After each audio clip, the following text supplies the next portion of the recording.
Managing director आ चुके हैं हमारे साथ स्टूडियोज़ में जुड़ गए। गुड मॉर्निंग निकुंज। निकुंज, कल बहुत ज़बरदस्त बाजार का एक्शन दिखा, ब्रॉड मार्केट लार्ज कैप मिला के, वो फ्राइडे का शॉर्ट कवरिंग जारी रहता हुआ नज़र आया। आपका क्या व्यू लग रहा है? बड़ी बड़ी कॉल्स आ रही हैं, सितंबर सीरीज़ में 1000 पॉइंट की रैली तक की बात कल जेएम ने कर दी है। आपको लग रहा है ये अंडर परफॉर्मेंस रिवर्स हो सकती है सितंबर सीरीज़ में, जो हमने जुलाई अगस्त की देखी?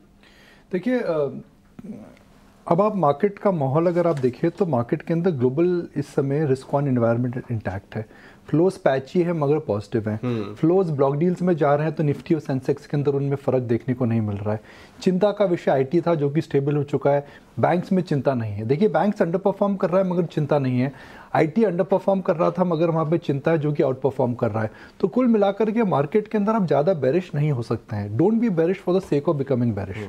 मार्केट कहाँ पर जाके रुकता है, कैसे रुकता है, हिस्ट्री हमें एक प्रकार का इंडिकेशन देती है मगर वो पूर्ण रूप से कोई आपको गाइडेंस देती है, मगर वो एक बेंचमार्क है, वो एक प्रकार का कोई रूल नहीं है।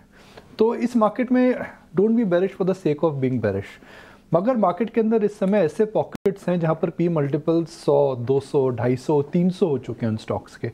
उनके अंदर ना जाएं, क्योंकि हिस्ट्री ने हमें हमेशा यह बताया है कि अगर आप स्टॉक्स जिनके पी मल्टीपल 100 या फिर 200 या 300 होते हैं, मैं लिस्ट सुबह देख रहा था, वहाँ पे नेक्स्ट 2 ईयर के रिटर्न्स नहीं आते हैं। तो आपको मार्केट में सोच के समझ कर इस समय टिके रहना चाहिए। अगर आपने लोअर लेवल्स पे इन्वेस्ट करा है तो आपको बेचने की जल्दी नहीं करनी चाहिए, मगर आपने अगर इन्वेस्ट एकदम भी नहीं करा है तो इस समय खरीदारी की भी जल्दी नहीं करनी चाहिए। देखिए, मैं आपको हैप्पी टीचर्स डे भी कहना चाहूँगा। हम सब ने आपसे बहुत सीखा है, हम आपके साथ 20 साल से काम कर रहे हैं।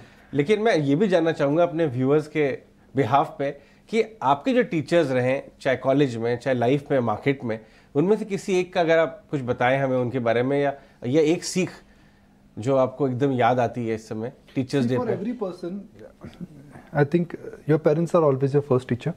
And what do parents teach you? The parents teach you the first thing of right and wrong. As a child, when anybody is born, you're just born with few acquired thoughts. आप जो भी उसके बाद सीखते हैं सब acquired thoughts होती है। तो आपको जब पहला मार्गदर्शन होता है वो आपके पेरेंट्स ही करते हैं। My dad has played a very large influence on my life in terms of the way I think and how I will think.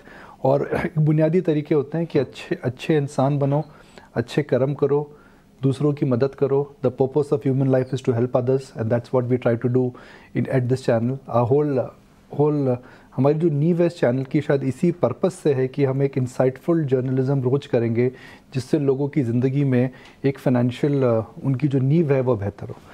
जहाँ तक स्टॉक मार्केट की बात है, I think it is Rakesh Jhunjhunwala who really influenced me a lot. मैंने उनसे सीखा है, समझा है। उन्होंने मुझे हाथ पकड़ के मार्केट के राइट रॉन्ग चीज़ें बताएं हैं। People don't know that, you know, we always think Rakesh Jhunjhunwala is a great investor but he was an extraordinary human being.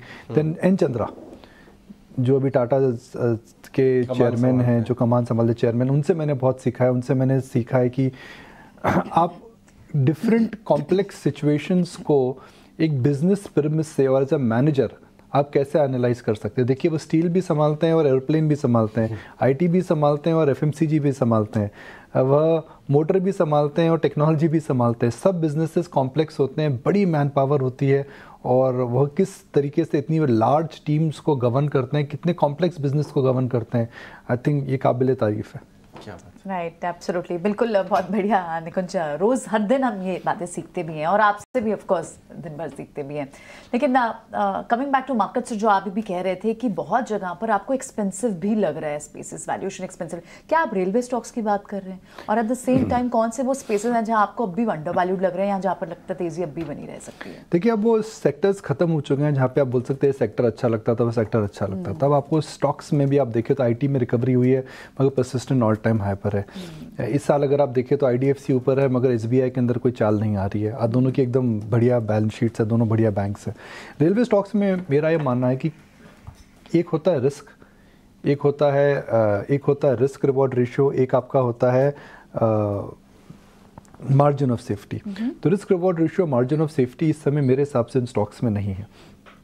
ये जो स्टॉक्स हैं इनके अंदर फ्री फ्लोट इस समय काफ़ी ज़्यादा है। क्योंकि इन स्टॉक्स के अंदर फ्री फ्लोट इस समय काफ़ी ज़्यादा है, तो आप देख सकते हैं कि कल कुछ रेलवे स्टॉक्स के अंदर 40 से 45% स्टॉक जो हैं वो फ्री फ्लोट जितना ट्रेड कर रही हैं। और ये हमेशा डेंजरस बात होती है कि 40 से 50% जो फ्री फ्लोट होता है अगर वो डेली ट्रेड कर रहा है तो हिस्टोरिकली जब मैंने ट्रेंड्स देखे हैं तो मैंने हमेशा देखा है कि यह जो एंड गेम होता है बड़ा ख़राब होता है। मैं ये नहीं कह रहा हूँ उनका एंड गेम आ रहा है, मैं कोई डूम्सडे प्रोफेसी नहीं लिखने की बात कर रहा हूँ, मगर मैं सिंपली ये बता रहा हूँ कि इस मार्केट के अंदर जहाँ पर एक्सेसेस होते हैं, अगर आप उसमें आप डालेंगे तो शॉर्ट टर्म के अंदर हो सकता है प्राइस अप्रिसिएशन और ज़्यादा रहे। टेम्पटेशन हो सकता है कि आपको लगे कि आपकी गाड़ी छूट चुकी है, हो सकता है आपको लगे कि आखिरी स्टेशन आने से पहले हम उतर जाएंगे, मगर वास्तविकता में प्रियंका जी ऐसे होता नहीं है।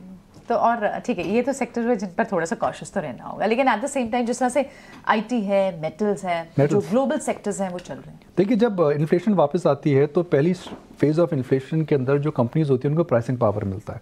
अभी इन्फ्लेशन इतनी ज़्यादा नहीं आई कि जाके सेंट्रल बैंकर्स को आके रेट बढ़ानी पड़े, जो 2020 और 21 में, 2021 और 22 में हमने देखी थी।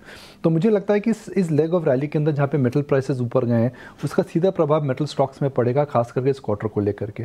तो अब मेटल्स वर्सेस ऑटो अगर आप देखें तो ऑटोज गिरने चालू हो चुके हैं और मेटल्स बढ़ने चालू हो चुके हैं। राइट, शुक्रिया निकुंज इन सब बातचीत के लिए।